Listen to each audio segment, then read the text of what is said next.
Good morning. Today we are going to be speaking about achieving your potential. Are we leaders? Can we reveal it? What do Abraham, Rachel, Yosef, and Moshe have in common? So I invite you to start a process of self-discovery in which you will unleash your potential, the potential that you never thought that you had.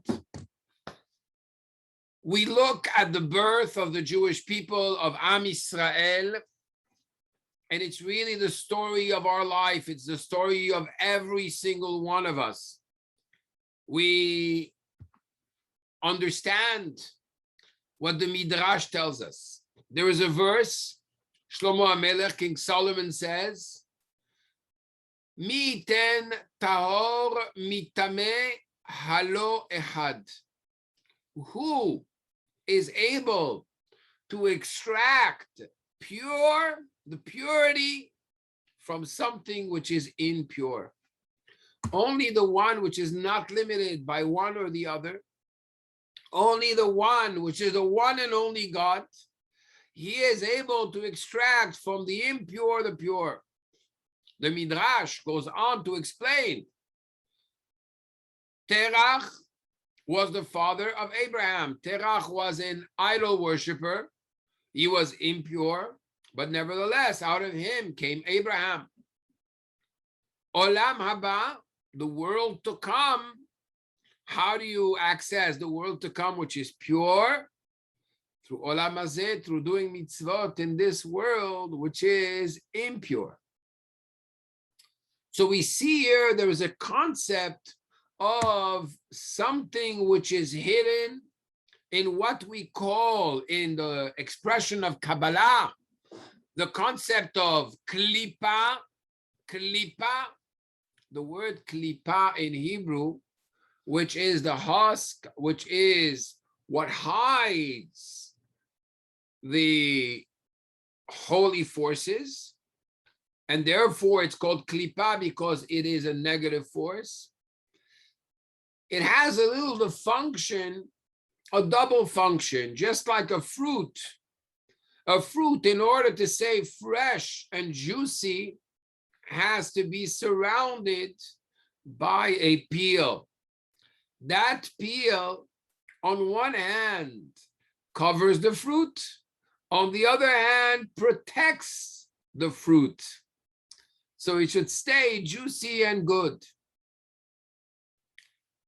When you have an environment which is a negative environment, when you personally experience negative experiences, and sometimes you might have traumas, and sometimes you might have limiting beliefs as a result, and sometimes you might be struggling to get out of these different desires that pull you in so many directions, which are the opposite of holiness and purity.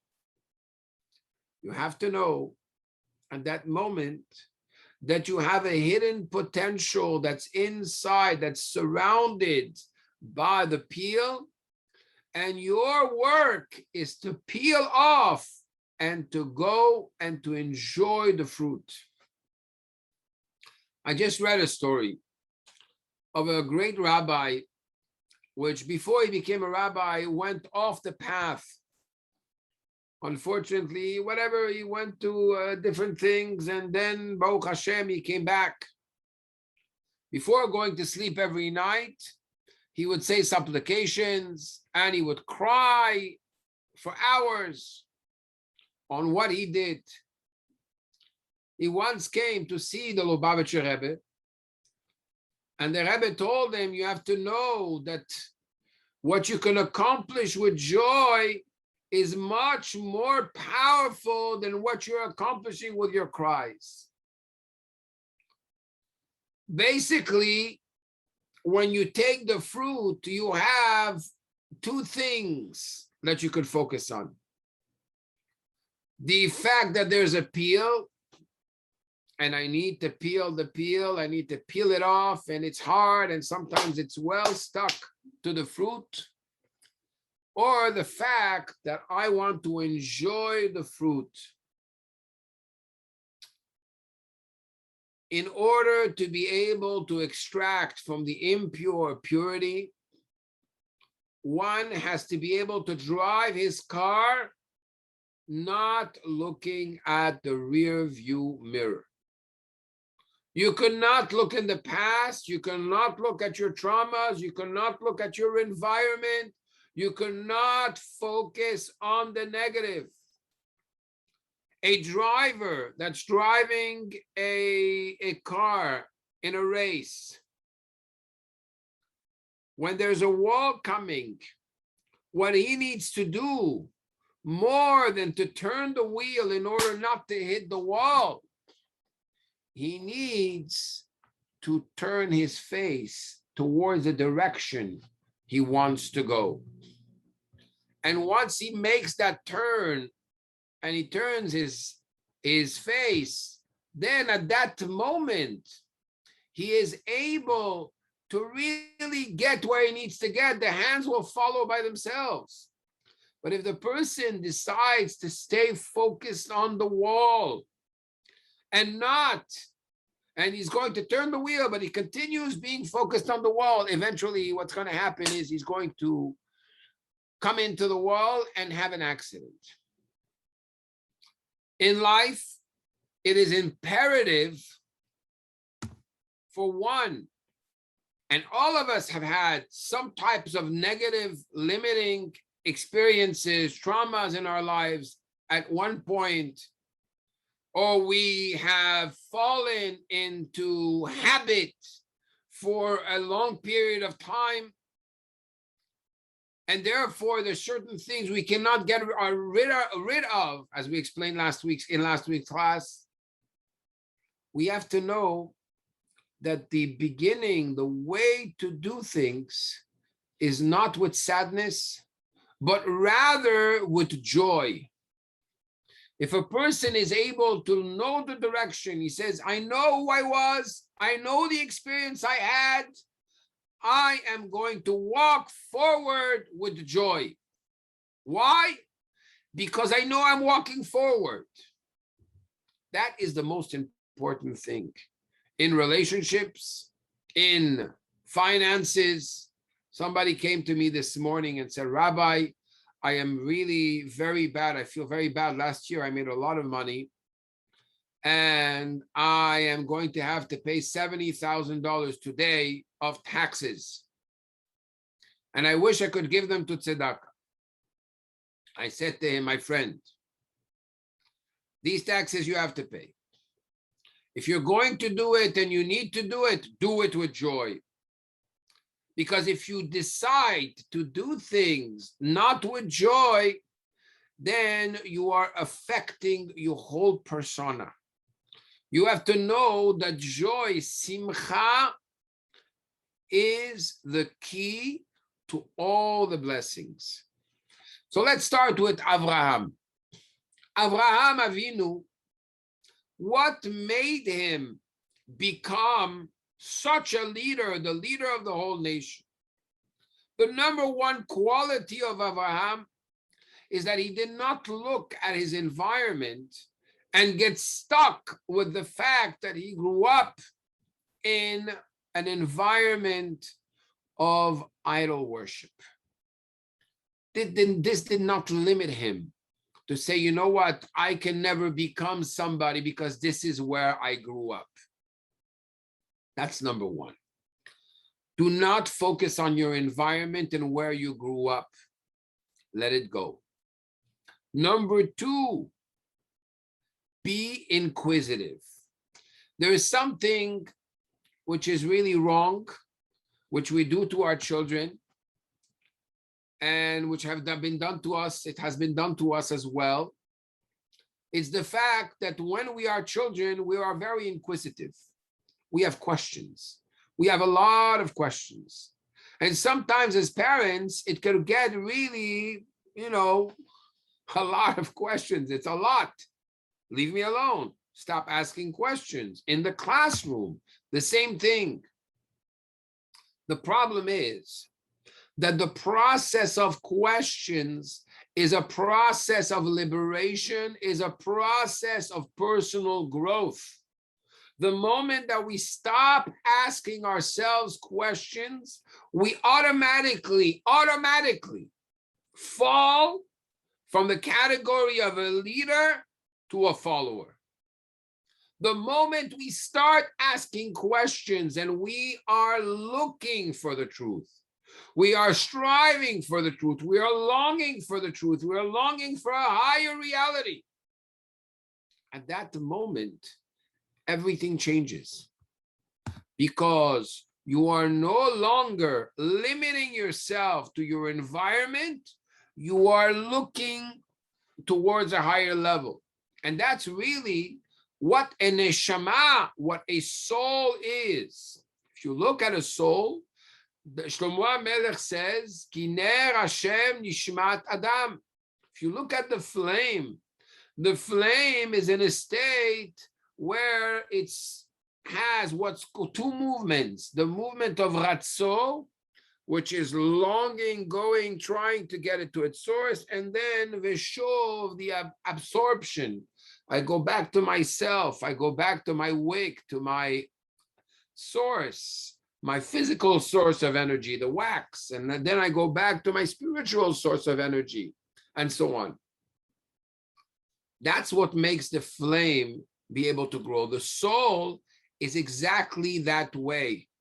The soul is in a state where it's consistently looking and searching. The moment that you stop searching, you're not really communicating with your soul.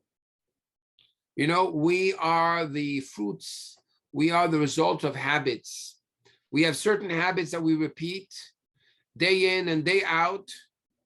And if we're not going to take the time to ask ourselves questions about our relationships, about the way we educate our kids, about the way we have a relationship with ourselves, our relationship with God, and what we're contributing to the world, if we're not going to have these questions and not going to take the time, then we're not living life fully.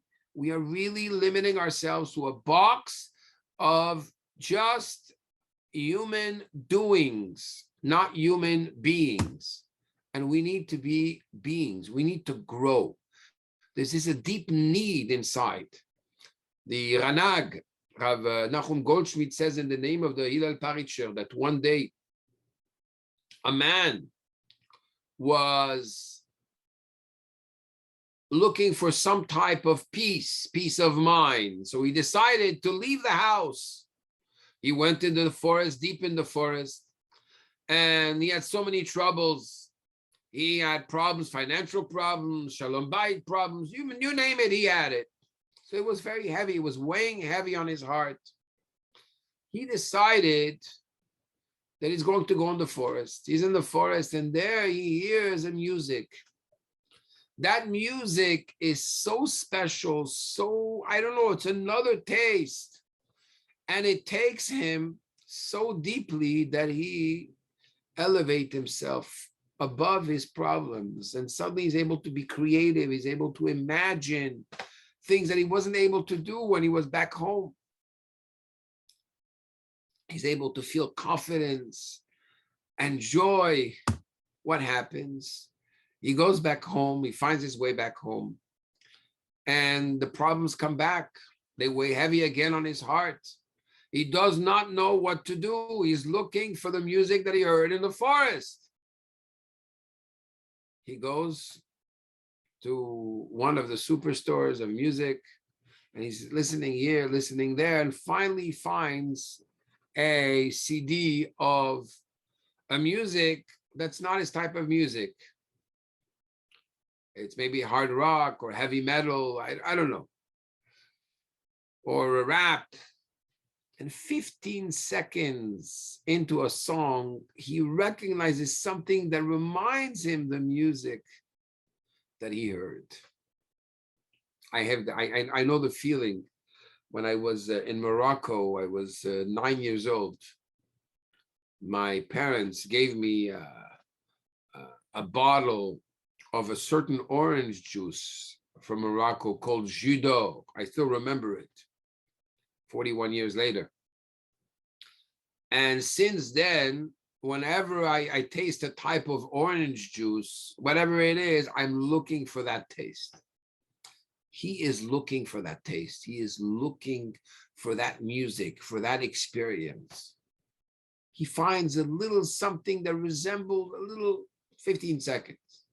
He buys a CD, rewinds, play, till eventually he listens to the whole song. Eventually he listens to the whole CD. Eventually he forgets why in the world, why did I buy the CD? Rabbi Hillel Paritcher explains that this is a parable of what happens to the soul. The soul comes down in the body, but before the soul comes down in the body, it listened to a music. It had an experience, a very special spiritual experience where it felt wealth at its highest level, where it felt spirituality at its highest level, where it felt honor at its highest level, where it felt connection and bonding at its highest level, focus at its highest level. And now it came down all the way to Bahrain, or it came down all the way to Mexico, or all the way to Miami Beach, Hashem Yerachem, or New York. Right? We have people from all over there. And it finds itself looking for the music. And therefore, there's this drive. So the natural inclination of the soul is to be driven. It's driven. It wants something, but it's not being satiated, satisfied. So we're going to buy fancy cars, we're going to build beautiful homes, and we're going to go on trips, and we're going to try this, and we're going to try drugs, and we're going to try alcohol, we're going to try this addiction, we're going to try to be workaholics, we're going to try to be the wealthiest, we're going to try to be the most popular. We are looking for something. But what is that something? That something is your soul, is your neshama, is your connection, your personal connection with God. Again, I repeat the word personal connection with God. Abraham Avinu, what made him into a leader is that he wasn't this conventional in the box type of person. He asked pertinent questions about the reality of the world. If something bothered him, he asked himself a question, and he took the time to contemplate and meditate. Second element, he took the time, T-I-M-E.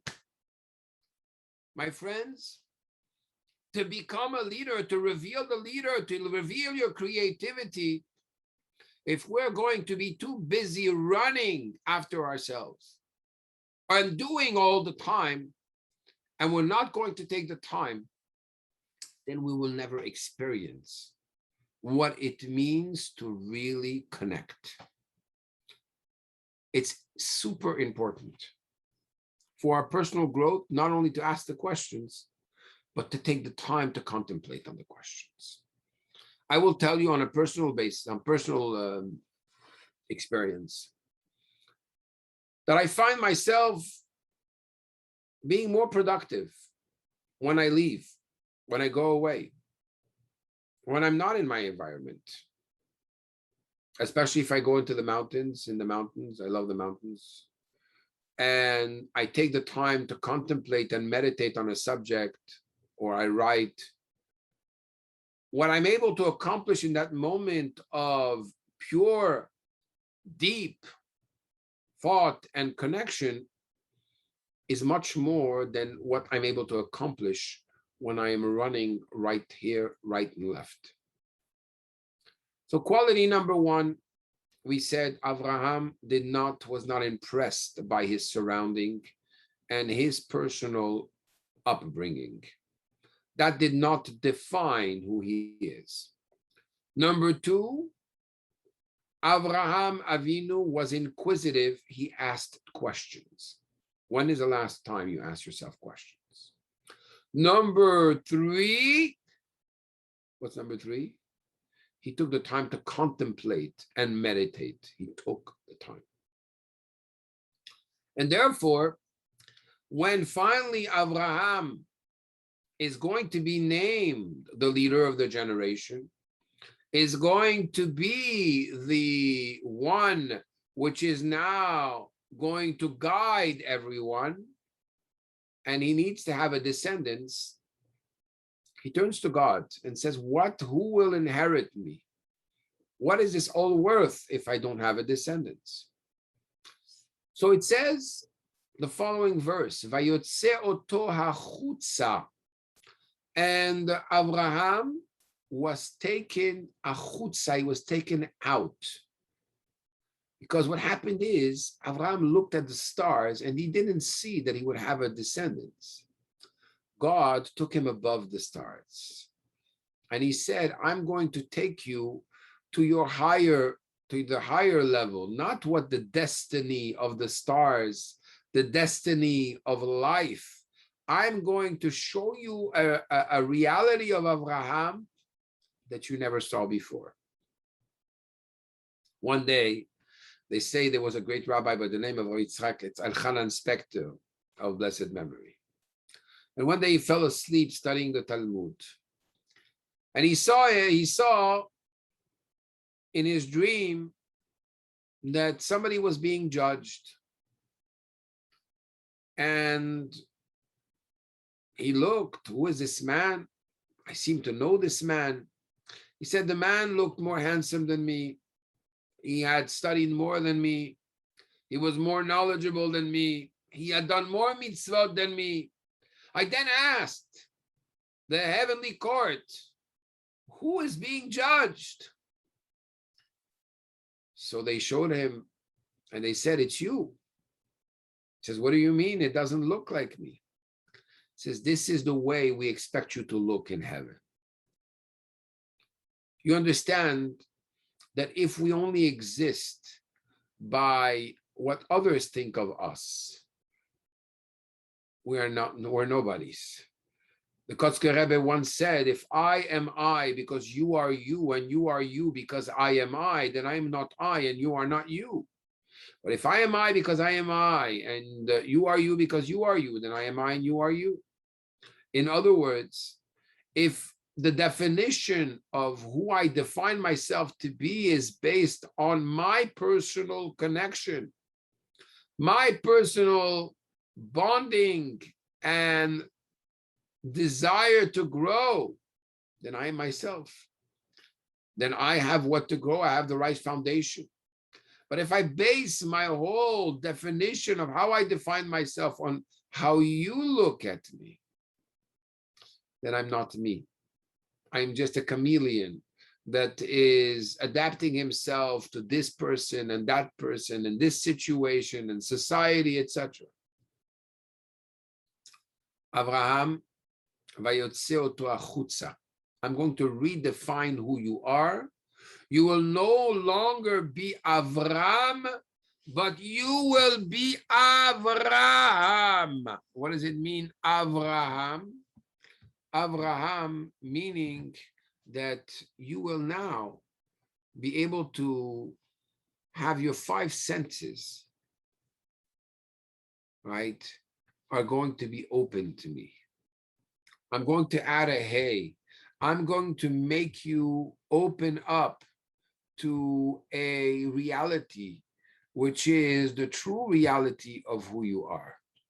Something which is above whatever you thought you could be. And this, the Alter Rebbe says it in Tanya. The Alter Rebbe says something incredible. He said, sometimes you have an individual that struggles. He struggles with whatever. Everyone has their addictions and different things. He struggles, but he decides to continue to struggle. There are the people that give up, and there are the people that continue to fight. It says,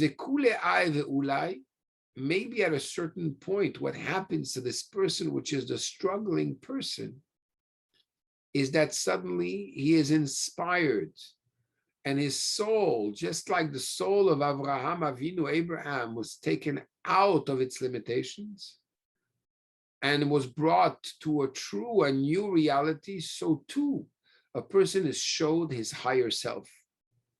And at the moment that he showed his higher self, right, there is what to rejoice. There is what to go forward with. But this comes as a result that there's first the personal effort that a person makes, and then he is able to go above his nature.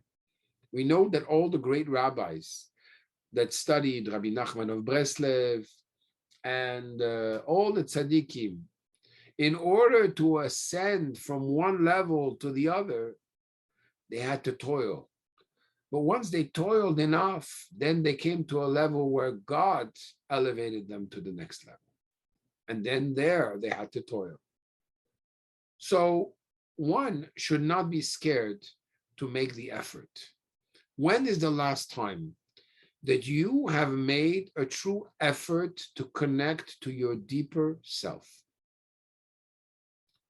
When is the last time you did that? You just sat with yourself and said, you know what? This is my deeper self. This is who I am.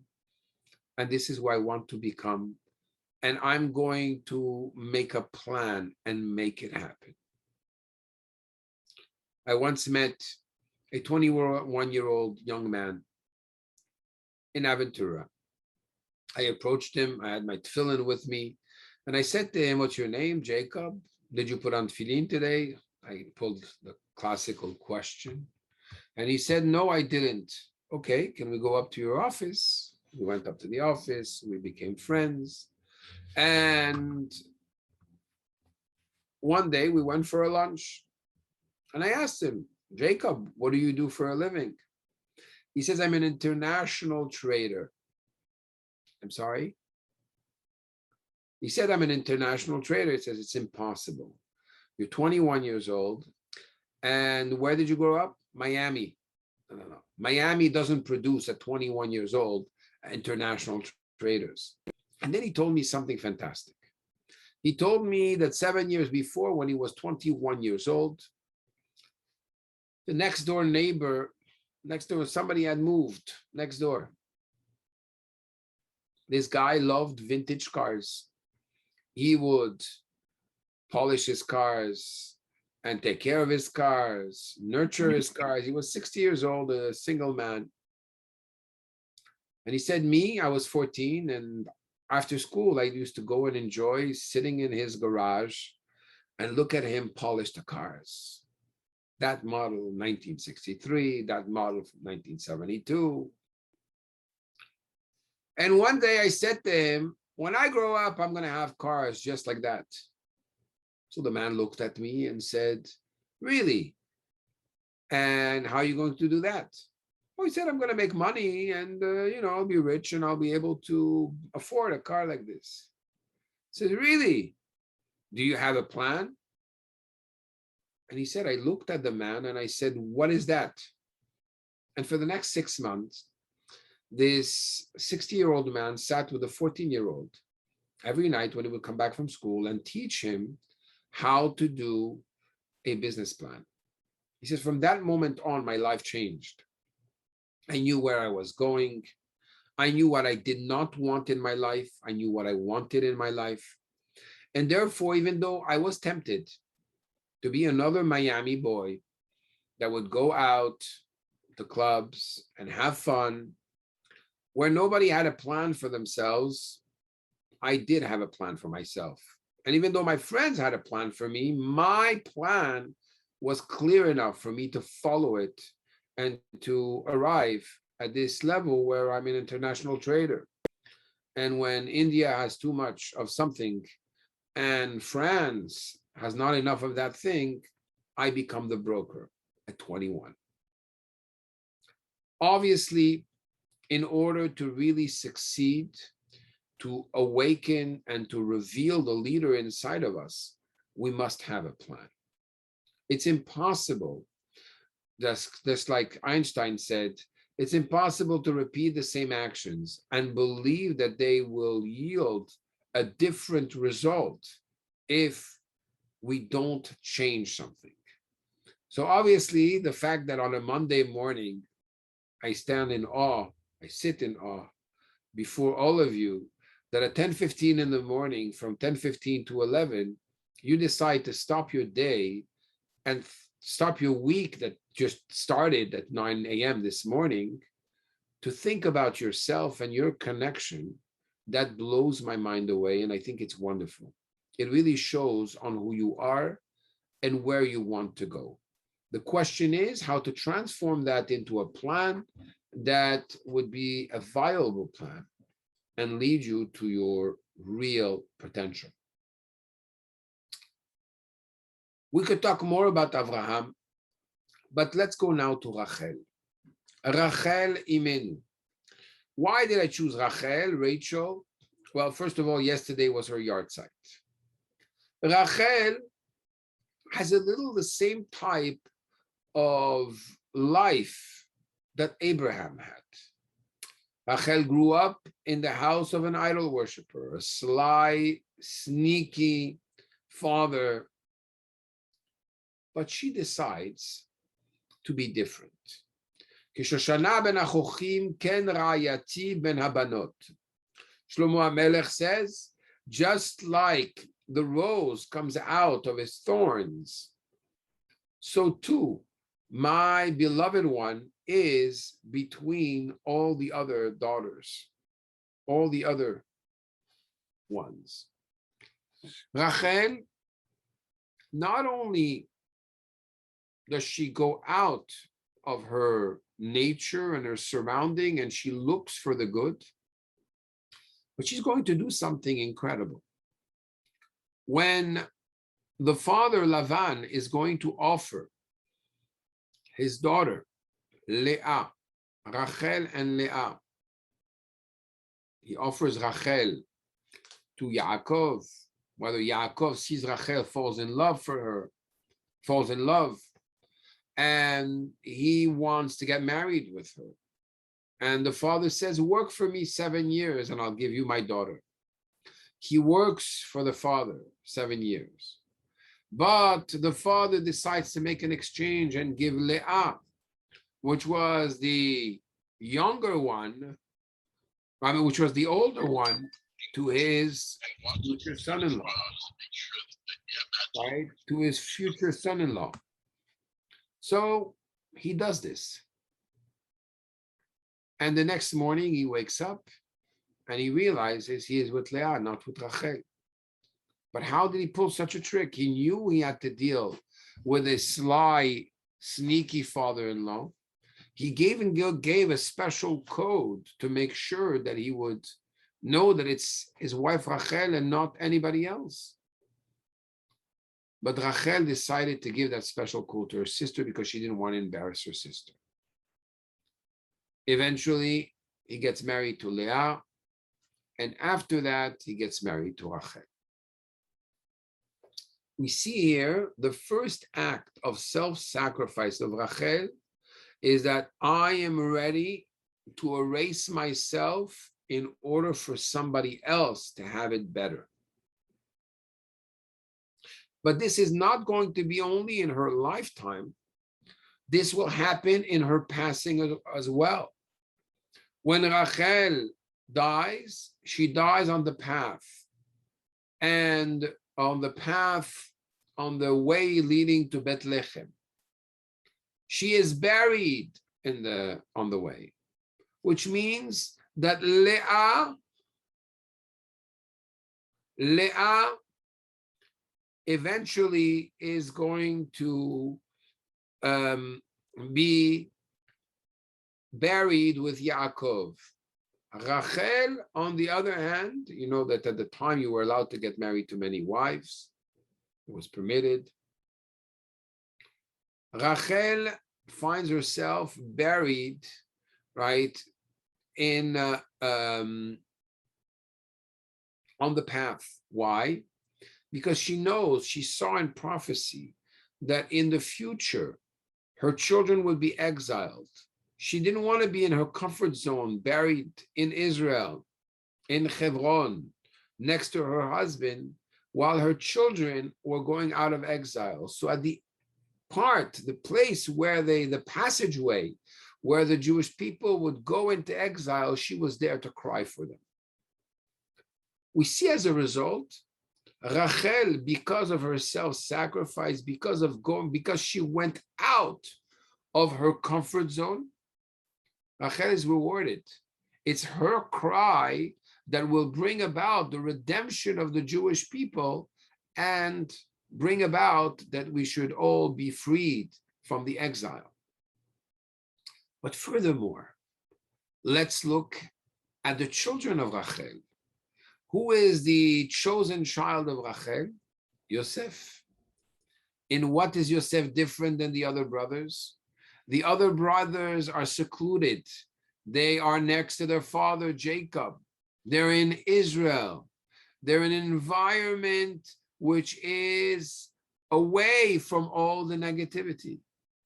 And he, on the other hand, Yosef, goes down to Egypt. He finds himself in the lowest, most perverted land. He finds himself seduced by his wife's boss. His boss's wife. And he ends up in jail. But eventually he breaks through and he becomes the viceroy of Egypt. Yosef HaTzadik has a different quality. He is able to be taken out of an environment of holiness and still stand strong. Where did he get this from? He got it from Rachel. Rachel went out of her comfort zone. As a result, she had a son that was able to live out of his comfort zone. But this doesn't stop here. Yosef HaTzadik will have two sons, Menashe and Ephraim.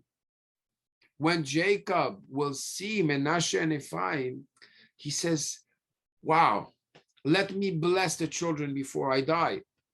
May you be fruitful and multiply like the fish on the earth. Fish are fruitful and multiply on the earth or inside the water. The answer to this is that he looks at them and he says, it doesn't make sense. You guys did not grow up in Jerusalem. You didn't grow up in Hebron. You didn't grow up in an environment of holiness. You grew up in Egypt. You grew up in Miami Beach. You grew up in Lincoln Road. You grew up in San Diego. But you are still holy. You still have a mind of your own. You're still connected to God. Normally, fish can only live in water. A Jew can only live in an environment of Torah. But you made it out of the water. I'm going to make you a part of the 12 tribes of Israel. And eventually, not only they become a part of the 12 tribes of Israel, but they become leaders of the Jewish people. And this is something which is tremendous. This is the lesson we need to know. Abraham, as we said, was not impressed by his environment. So too Rachel was not impressed by her environment. Abraham went out of himself to influence others. It's not only that he was inquisitive and he meditated and contemplated, he shared it with others. We all have a power of influence. Rachel went out of her comfort zone. When you do a mitzvah that's out of your comfort zone, when you keep kosher when it's a little difficult for you, or very difficult for you, when you do a mitzvah, even though it's difficult, you go out of yourself, then automatically there's a new door, there's a new channel of blessing and energy that's open for you that was not open before. With this power, you're able to give birth to children that will have the same power to stand on their own. I'm going to conclude with a story. There is a radio host by the name of Dr. Laura Schlesinger. She has about 12 million followers, listeners. And she converted to Orthodox Judaism. When she was asked, why did you convert? Why did you decide to become a Jew? She said, one day I was at a party. And the kids were there, there was a party for kids, a birthday party. And I see this 5-year-old kid not touching any of the candies, not eating the cake. but very happy playing with everybody. And I look at the little girl and I say to her, why aren't you eating with everybody? The 5-year-old girl answers me, it's not kosher. So this radio host looks at her, says, I don't understand. Says, yeah. Are your parents here? Says, no. You're not eating because it's not kosher? Says, that's correct. She said, if it's possible for a child at 5 years old to have the consciousness to get out of their comfort zone because God is watching, I want to be part of such a nation. Let us look at our lives and ask ourselves, what are we doing to get out of our comfort zone? Once we make that little step out of our comfort zone, there's no question that the leader in us, the potential that we have, will be revealed. God bless you. I wish you a great week filled with the joy, with oomph, with purpose, with meaning. God bless you. And again, we wish a special refuah shlema to Chaim Baruch Eliezer ben Rasa Esther. God should grant him a complete refuah shlema. God bless you.